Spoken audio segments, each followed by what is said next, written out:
Antonia Dusi slicked a clay face mask over her olive-toned skin and set the timer for 5 minutes. 5 minutes. She leaned on the edge of the counter and glanced to her right, drumming her fingers on the edge. 4 minutes, 50 seconds. What was she supposed to do with 4 minutes and 50 seconds? Toni hated sitting still. She hated wasting time. She had too much going on in her life to waste time. It was Wednesday morning. She had a dozen things to do at her garage that day, and her dad was supposed to be coming in. She wanted to get her butt going out the door. 4 minutes, 30 seconds. Drip, drip, drip. The rhythmic drip of water at the bottom of her sink snagged her attention. She cocked her head and put her finger to the faucet. It was one of those little jobs she hadn't quite gotten around to doing since she bought the old cottage at the bottom of the hill. It was probably just a washer. She could fix that in 5 minutes. She glanced at the counter and the numbers ticking by. Okay, 4 minutes, 15 seconds. Toni opened the bathroom door and walked through her bedroom and toward the kitchen where she kept her toolbox under the sink. Eventually, she'd move her tools to the laundry room. But right now, the laundry room was torn up while she refinished the cabinets in there. Just as she grabbed her tools, she felt her phone buzzing in her pocket. She slid it to answer. "Morning, Dad." "Toni, you're not at the garage." He was early. Of all the days. "I'm just running a little late. I'll be there soon." "There's like 3 guys just sitting around in the bay." She looked at the clock on her phone. "It's 5 till 8. They're not on until 8. Bobby Dusi huffed and muttered something about his day. She walked the toolbox back to the bathroom. "Dad, I'm sure Glenn has them all scheduled. It's a busy day and he knows what's going on." "Is this Glenn's garage or yours?" "It's mine, you old coot."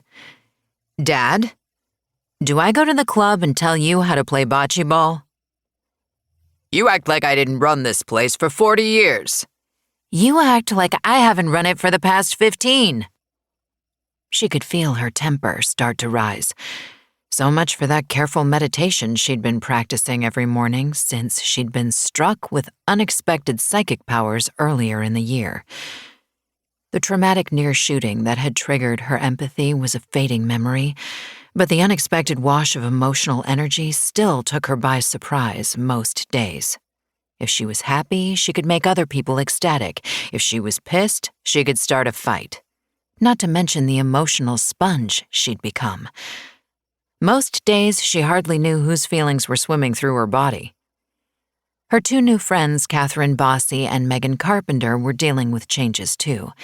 Catherine was still having flash visions she couldn't control, and Megan had become telekinetic. Megan seemed to be most devoted to understanding their new situation, and she'd been the one to suggest meditation for Toni. Meditation worked. Until your 75-year-old dad went and blew your zen to hell. "Dad, I don't have time for this." Shut it down.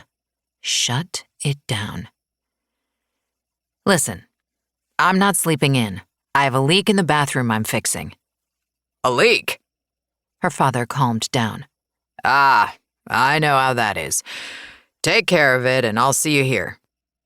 It's a good old house. But we all know how old houses can be." "I know."